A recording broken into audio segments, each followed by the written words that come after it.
Live from Fargo and serving you on TV, online, and on the go. This is Valley News Live at 6. The task force is over, but the debate is not when it comes to changing school boundaries in Fargo. Now parents are looking for new solutions to keep their kids closer to home. And one idea gaining support could change both Fargo and West Fargo public schools. Valley News Team's education reporter Veronica Marshall has the details. My daughter attends Discovery. She bikes to school. She's biked several times this spring. She loves it. But her days of biking to school could be ending. One of Fargo School's top plans to relieve future overcrowding within the district sends students like Toy's daughter miles away from their neighborhood schools. That's why he and other parents support exploring a different type of boundary change. Instead of shifting boundary lines within Fargo, parents are now starting to ask about shifting the boundary lines between Fargo and West Fargo public schools. The closest middle and high school to my home is Liberty and Cheyenne in West Fargo. Because we're fairly close to 40th Avenue. 5.5, 3.8, and 1.7. And those are the distances to the 3 West Fargo middle schools from my front door. So by, in essence, moving to Carl Ben Eielson, you're making my house closer to the middle schools in West Fargo. According to the North Dakota Century Code, parents can petition to annex their land into another school district. When open enrollment doesn't exist and there is no tuition agreement in place for 2 school districts, then they generally go with the annexation process. Most of the reasons are because of convenience, because of different services or programs. Then the petition is presented to the County Annexation Board. The affected school districts may send someone to testify in their interests as well, but Baszler says the board usually finds in favor of the families. If all of the requirements have been met by the parent wishing to annex their land into a different district, there's very little that would prohibit or would allow the board to deny that annexation. Giving some Fargo families new hope that their children can stay close to home. It's definitely worth exploring. And if I had to choose between my children attending Carl Ben, 7 miles away, or Liberty, I would choose Liberty. In Fargo, Veronica Marshall, Valley News Live. The idea is catching the attention of state lawmakers as well. When it comes to boundary change concerns, Representative Thomas Beadle says he sympathizes with parents' frustrations and plans to meet with several school board members next week to understand their concerns as well.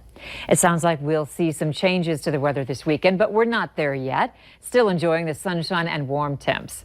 Hutch is here with a look at tonight's forecast in No Wait Weather. Hutch? Yes, much of the region remains well above average for this time of the year. A lot of 80s, even some 90s here as we head into our Thursday night. The only activity on the radar south of Alexandria and exiting our area, so we're expected to remain very quiet.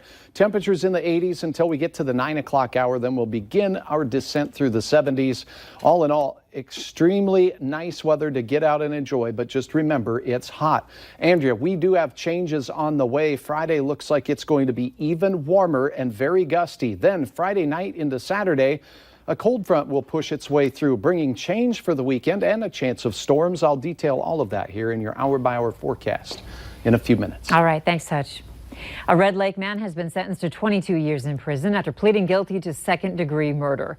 Officials say 18-year-old Michael Wayne Whitefeather was sentenced to 22 years in prison today after pleading guilty to second-degree murder back in December.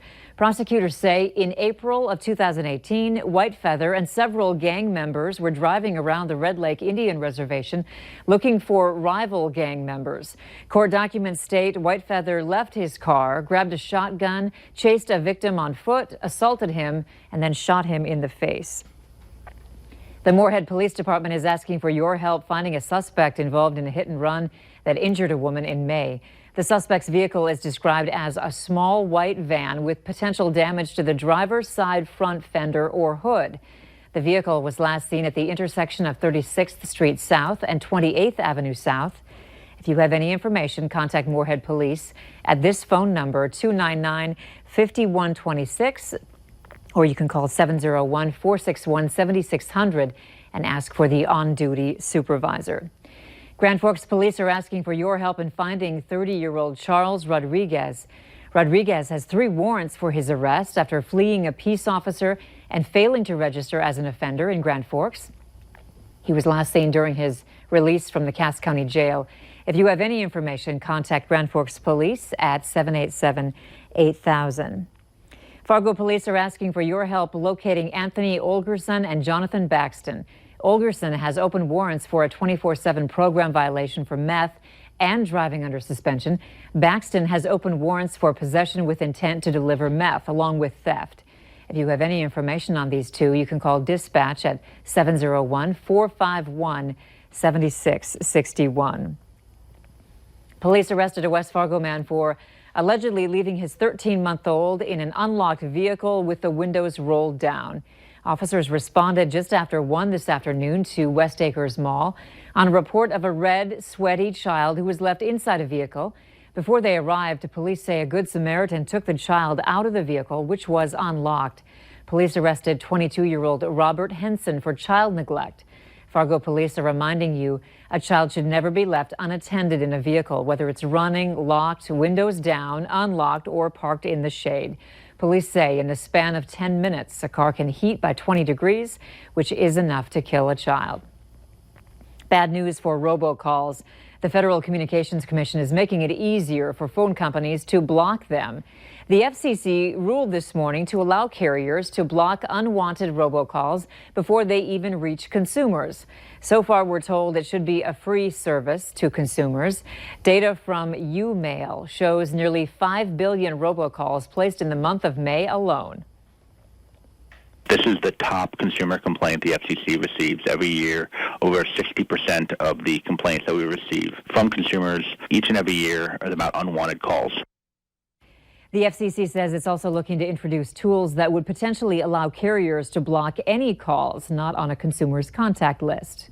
Minnesota Senator Amy Klobuchar emphasized the need to win in the Midwest while in Fargo earlier today, campaigning on her presidency run.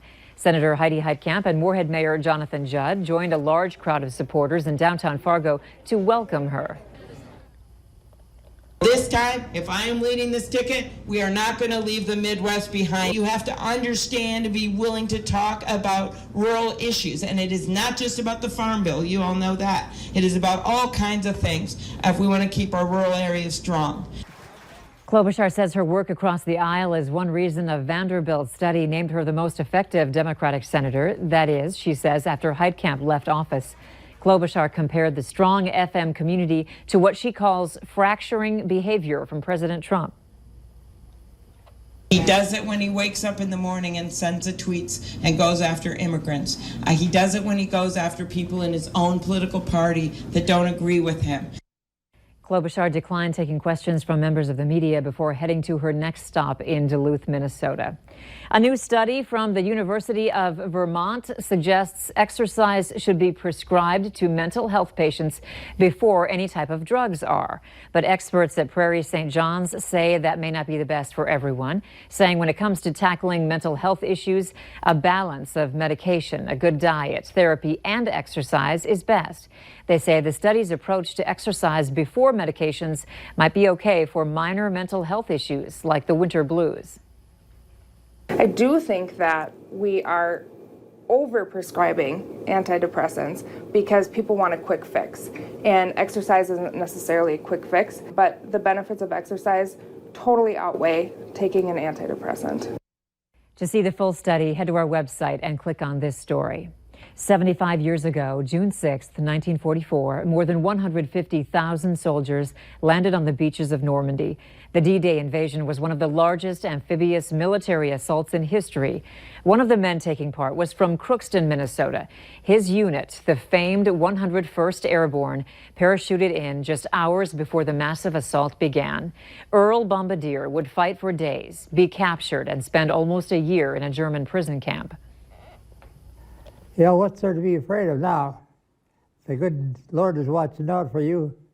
Because I went through a lot of things there where I could have been dead. And still I made it through. And in pretty good shape, too. During his time as a prisoner of war, Earl's weight dropped from 174 to 115 pounds. We will have much more on what Earl went through surrounding D-Day tonight on Valley News Live, 10 at 10. Later on Valley News Live at 6, the switch from school days to school hours is causing school districts major headaches. Find out what's being done to fix that. Temperatures kissing 90 degrees in the Southern Valley once again, and it does look like another hot one in store as we close out our work week. But there will be changes that begin tomorrow as well. I'll have details on that coming up next.